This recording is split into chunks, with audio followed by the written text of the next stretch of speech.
ये तो गजब हो गया। 214 पूर्व सैनिकों को मिला न्याय।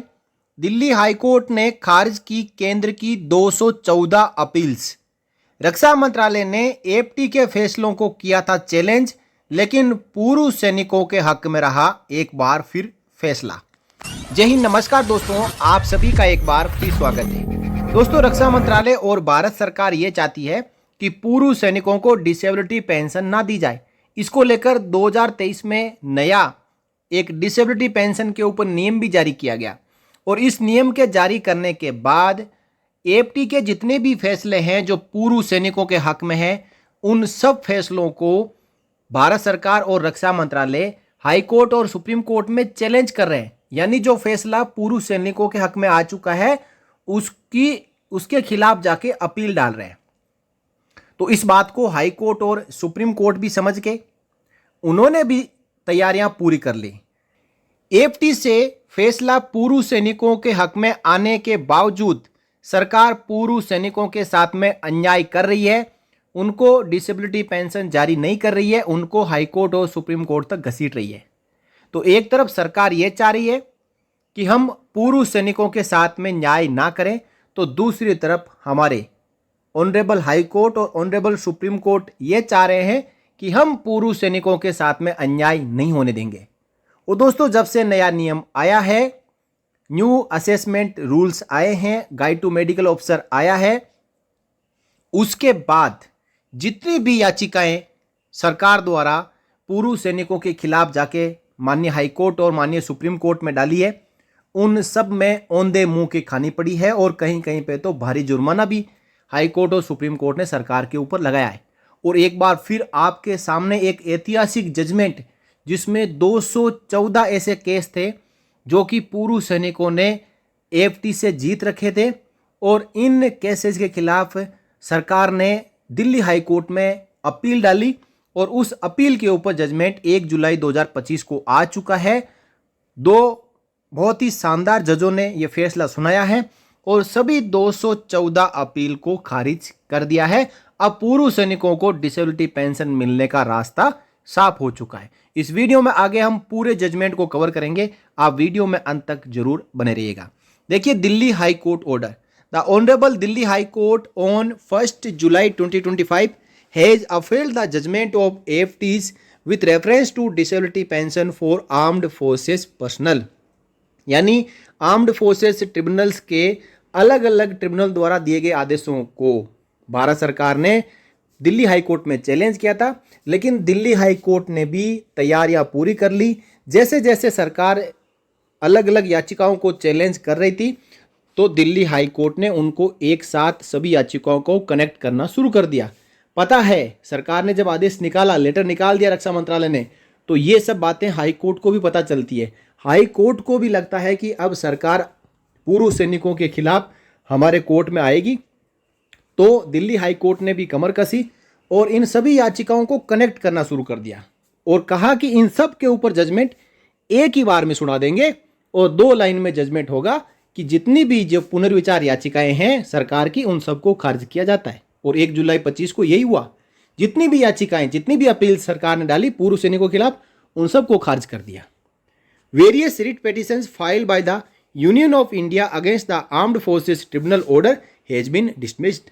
देखिए दोस्तों, ये जो आप देख पा रहे हैं, ये एक लंबी लिस्ट है, जिसको यदि हम एक एक करके याचिकाकर्ता का नाम पढ़ना हमने शुरू कर दिया तो हो सकता है कि घंटों लग जाएंगे, क्योंकि 214 रेस्पोंडेंट थे, यानी पूर्व सैनिक है इसमें, जिन्होंने इस मामले को हाई कोर्ट में लड़ा और इनके जो फैसले हैं वो अलग अलग तारीखों को रिजर्व हो चुके थे, लेकिन जजमेंट फाइनली सबको मिला के एक ही साथ 1 जुलाई 2025 को सुनाया गया। जैसा कि आप यहाँ पे देख पा रहे हैं, कर्नल बलबीर सिंह साहब का डिसेबिलिटी पेंशन का मामला था, जो आप यहाँ पे देख पा रहे हैं 634/2024। ये जो रिट पिटिशन था, इसमें पेटिशनर जो है भारत सरकार है और सभी में रेस्पोंडेंट है जो हमारे पूर्व सैनिक हैं। दूसरी आप देख पा रहे हैं यहाँ पे कर्नल सुनील काला रिटायर्ड है जो रेस्पोंडेंट है। फिर कर्नल अनिल कुमार हड़गेरकर जो रिटायर्ड है। उसके बाद कर्नल देवेंद्र पाल सिंह चहल है, कर्नल विनीत भाटिया है, एक्स सूबेदार विक्रम सिंह है, आगे आप देख पा रहे हैं एक्स सूबेदार मेजर गणेश सिंह है, कर्नल श्रीकांत दीक्षित है। दोस्तों ये सब वो याचिका करता है जिनको डिसेबिलिटी पेंशन नहीं मिली और इन्होंने एफटी में अपना केस फाइल किया, इनको वहाँ से न्याय मिला, लेकिन सरकार ने इनको हाई कोर्ट में रेस्पोंडेंट बना दिया, यानी इनके खिलाफ जाके अपील डाल दी कि इनको डिसेबिलिटी पेंशन नहीं मिलनी चाहिए। इसमें तमाम तरीके के केस है, डायबिटीज मेलिटस का है, हाइपरटेंशन का है, हार्ट की बीमारियों का है, या जो कमर की बीमारियों का है, या दूसरी कोई भी ऐसी बीमारी है जो एक सैनिक भारतीय सेना में भर्ती तो सेवपूर्ण हुआ, लेकिन सेना के कारण उसके साथ डिसेबिलिटी हुई, उसके शरीर में कोई दिव्यांगता हुई और उन्होंने अपना हक पाने के लिए एफटी में याचिकाएं लगाई। एफटी ने सभी याचिकाओं पे जो फैसला है वो पूर्व सैनिकों के हक में दिया, लेकिन सरकार है कि मानती नहीं, पूर्व सैनिकों को हाई कोर्ट और सुप्रीम कोर्ट तक घसीटती है और यहाँ पे भी सरकार ने घसीटने की कोशिश की, लेकिन दिल्ली हाई कोर्ट ने पूर्व सैनिकों को न्याय दे दिया। कुल मिला के 214 यहाँ पे पूर्व सैनिक है, जिसमें सिपाही से लेके और बड़े बड़े जो सेना के अधिकारी तक हैं जो रिटायर हो चुके हैं। आप देख पा रहे हैं कि मेजर साहब भी है, कर्नल साहब भी है, एक्स सूबेदार साहब भी है, एक्स MCAT भी है, नाइक है, एक्स नाइक है, ऑनरेरी कैप्टन है, एक्स सूबेदार जनमेद सिंह, बहुत लंबी लिस्ट है दोस्तों। तो हम इस लिस्ट को तो यहाँ स्किप करते हैं और ये जजमेंट भी बहुत सारे पेजेस का है, लंबा जजमेंट है, जिसमें क्योंकि वकीलों की फौज खड़ी हुई थी, हर एक पेटिशनर का वकील था, फिर सरकार की ओर से भी बड़े बड़े जो एडवोकेट हैं AG तक वो लड़े। तो पहले यहाँ पे पेटिशनर और रेस्पोंडेंट के नाम है और उसके बाद इसमें जो आप देख पा रहे हैं कि पूरा वकीलों का नाम और लिस्ट है। जहाँ जहाँ पे ये प्लस है इसका मतलब ये पूर्व सैनिकों का नाम है इसमें, लेफ्टिनेंट कर्नल चमन सिंह सिसोदिया। और यहाँ पे देखिए एपीरेंस में पेटिशनर की ओर से कितने एडवोकेट, R वेंकटरमणी जो AG है इंडिया के, उनके साथ में मिस्टर R वेंकट प्रभात SPC, और कितने वकील हैं जिन्होंने इस केस में पूर्व सैनिकों के खिलाफ जाके दिल्ली हाई कोर्ट में अपना पक्ष रखा। लेकिन आप यहाँ पे देख पा रहे हैं ये दोस्तों पेटिशनर की ओर से एडवोकेट है, सैकड़ों एडवोकेट है जिन्होंने इन पूर्व सैनिकों के खिलाफ इनको डिसेबिलिटी पेंशन ना मिले इसके लिए दिल्ली हाई कोर्ट में लड़ाई लड़ी और अपनी दलीलें दी। तो आप लिस्ट देख पा रहे हैं कि यहाँ नाम पे नाम खत्म नहीं हो पा रहे हैं, इतनी लंबी ये लिस्ट है। अब ये तो थी पेटिशनर की ओर से दोस्तों यहाँ तक, अब है रेस्पोंडेंट की ओर से, यानी हमारे जो 214 पूर्व सैनिक है उनकी ओर से एफटी में जिन्होंने पहले केस लड़ा और उसके बाद दिल्ली हाई कोर्ट में उनको अलग एडवोकेट करना पड़ा, तो ये रेस्पोंडेंट के वकील है सभी याचिकाओं में। यहाँ पे रेस्पोंडेंट को जो एडवोकेट है दोस्तों, बड़ी बात यह है कि जितने रेस्पोंडेंट के एडवोकेट है उससे ज़्यादा जो पेटिशनर है भारत सरकार, यूनियन ऑफ इंडिया, उनके एडवोकेट ने इस मामले में पार्टिसिपेट किया। अब देखिए जजमेंट किसने सुनाया, जो दिल्ली हाई कोर्ट के सबसे शानदार बेंच है जो डिफेंस मैटर में डील करती है, जस्टिस नवीन चावला और जस्टिस शैलेंद्र कौर। इन्होंने कई ऐसे फैसले हैं जो पूर्व सैनिकों के हक में दिए हैं और एक बार फिर एक ऐतिहासिक जजमेंट जो आप देख पा रहे हैं। देखिए जितने भी जो पेटिशंस है वो आर्टिकल 226 के तहत जो कॉन्स्टिट्यूशन ऑफ इंडिया का है, जिसमें चैलेंज किया गया कि पूर्व सैनिकों को जो डिसेबिलिटी पेंशन एफटी ने जारी की है वो सही नहीं है, क्योंकि अलग अलग दलीलें दी गई होगी और केस को लड़ा होगा, सरकार चाह रही होगी कि इनको डिसेबिलिटी पेंशन ना मिले। आप देख पा रहे हैं कि यहाँ पे डायबिटीज़ मेलिटस है, लो मेडिकल कैटेगरी P2 परमानेंट में डिस्चार्ज हुए, रिलीज मेडिकल बोर्ड हुआ और हाइपरटेंशन के भी यहाँ पे केसेज है, दूसरी बीमारियों के भी यहाँ केसेज है, जहाँ पे जो 20% उनको डिसेबिलिटी पेंशन ग्रांट जो कि राउंड ऑफ होकर 50% बनती है वो नहीं उनको मिलनी चाहिए, ऐसी दलीलें सरकार ने वहाँ पे रखी, जबकि एफटी ने कहा कि इन सबको डिसेबिलिटी पेंशन मिलनी चाहिए। दोस्तों जजमेंट बहुत लंबा है, मैं केवल आपको यहाँ पे स्क्रॉल करके बता रहा हूँ और हम फाइनली चलेंगे जो एक्चुअली दिल्ली हाई कोर्ट ने इस पे जजमेंट क्या दिया है वो। यहाँ पे तो जो बहस हुई है उसके बारे में लिखा है। देखिए हाइपरटेंशन और डायबिटीज़ जो 2008 गाइड टू मेडिकल अफसर यहाँ पे लागू हुई, लेकिन जो नए केसेस है 2023 के बाद में उनके ऊपर गाइड टू मेडिकल अफसर 2023 लागू हो रही है, जिसमें क्लियर कट 5% से ज़्यादा किसी को देने के लिए बताया ही नहीं है। तो 5% में 50% डिसेबिलिटी पेंशन नहीं मिलती है।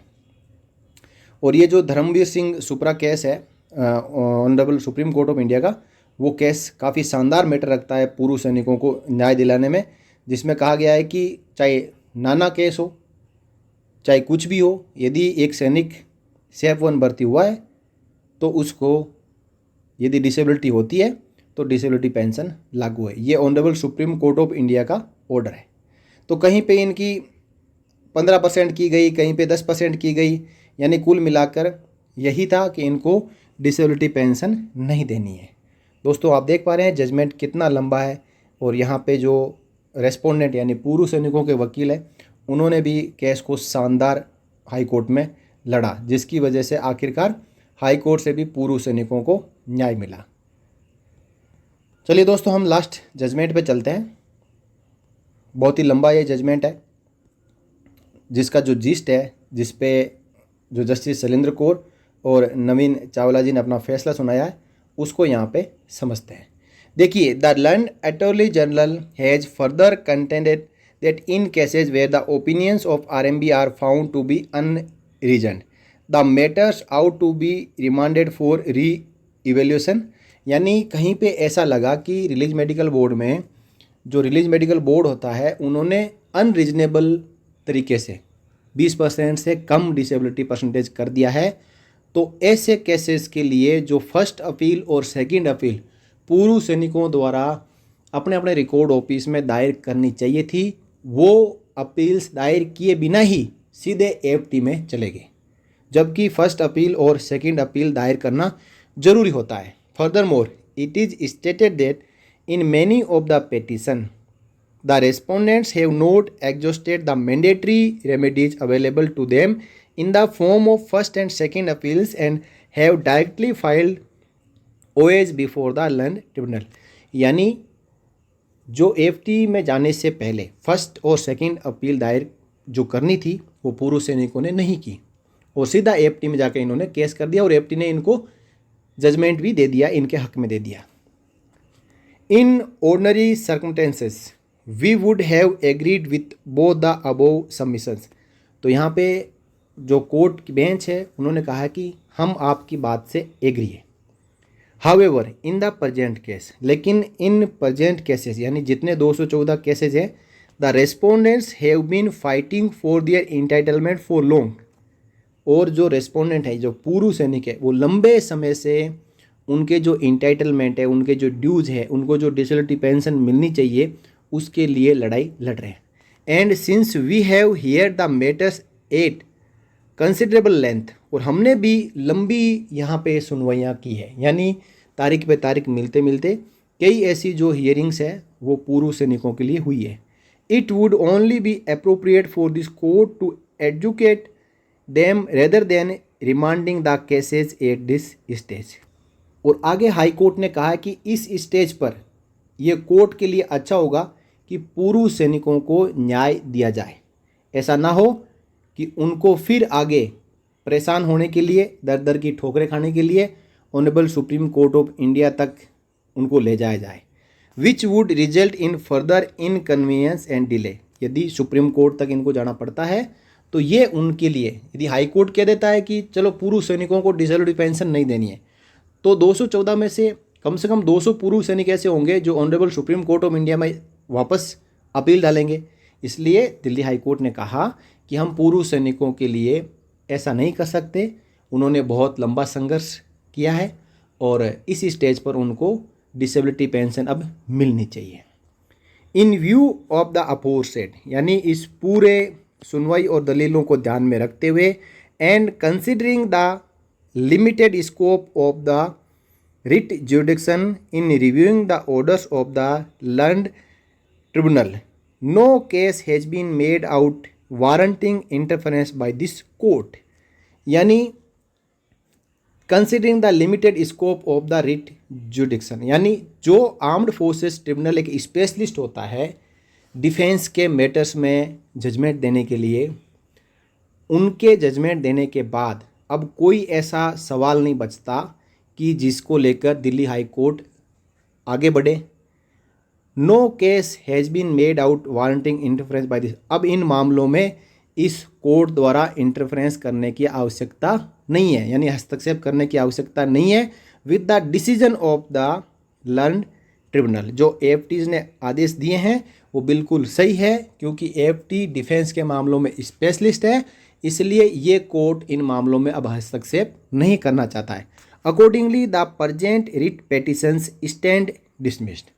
और इसी के अनुसार जितनी भी 214 पुनर्विचार याचिकाएं जो भारत सरकार ने दिल्ली हाई कोर्ट में दायर की है उन सब को डिसमिस किया जाता है। तो ये था फैसला। दोस्तों, कैसा लगा आपको फैसला? इस वीडियो के कमेंट बॉक्स में कमेंट करके ज़रूर बताइएगा, क्योंकि ये एक ऐतिहासिक फैसला है जहां पे 214 हमारे जो एक्स सर्विसमैन हैं जिनको डिसेबिलिटी हुई थी, उनको सरकार डिसेबिलिटी पेंशन नहीं दे रही है, उनको अब डिसेबिलिटी पेंशन मिलेगी। दोस्तों, इस फैसले को लेकर यदि भारत सरकार ऑनरेबल सुप्रीम कोर्ट में जाती है, चैलेंज करती है, फिर रिव्यू पिटीशन डालती है, तो यही जो आदेश है वो आगे भी एग्जिस्ट करेगा, क्योंकि सुप्रीम कोर्ट ऑफ इंडिया पहले ही कह चुके हैं कि जो सेफ वन भर्ती हुआ है और फौज में उसको कोई डिसेबिलिटी होती है तो उसको डिसेबिलिटी पेंशन दी जाएगी, चाहे डिसेबिलिटी किसी भी प्रकार की हो सकती है। तो दोस्तों, इस प्रकार ये 85 पेज का फैसला है जिसमें पूरी दलीलें हैं और अंत में आपने फैसला यहाँ पे देखा, जो कि जस्टिस शैलेंद्र कौर और जस्टिस नवीन चावला जी ने सुनाया है। दोस्तों, आप में से कौन कौन है जो इस फैसले का स्वागत करते हैं वो आप कमेंट करके बताएं। वेलकम। साथ ही साथ आप चाहते हैं कि 214 पूर्व सैनिकों के साथ में न्याय हुआ है, और हमारे देश में कितने ऐसे पूर्व सैनिक हैं जिनकी अपील हाई कोर्ट और सुप्रीम कोर्ट में पेंडिंग पड़ी है, तो उनको भी न्याय मिले, तो आप इस वीडियो को आगे शेयर कर सकते हैं ताकि हमारे हर एक उस पूर्व सैनिक को इसके बारे में पता लगे जो डिसेबिलिटी पेंशन पाने के लिए सरकार के खिलाफ एएफटी में या हाई कोर्ट में या सुप्रीम कोर्ट में केस लड़ रहे हैं। तो दोस्तों, इस वीडियो में इतना ही। फिर मिलेंगे अगले वीडियो में आपसे जुड़ी और जानकारियों के साथ। तब तक के लिए जय हिंद, जय भारत, वंदे मातरम।